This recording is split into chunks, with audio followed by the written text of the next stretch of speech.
My name is Battie Bockarie, and I want to take this opportunity to thank the MAGE organization. And we've received so many training from this organization, which has helped to improve our life. One of the benefits we've gained from this organization is this organization, MAGE, has helped to educate us what gender is.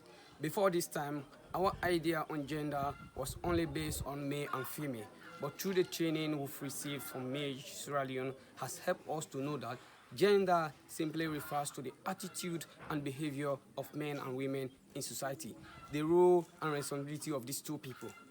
This training has helped to minimize workload on women. Before this time, women were overloaded with work. But through the training we've received from MAGE has helped to minimize workload on women. We can now assist our women in doing some house duties.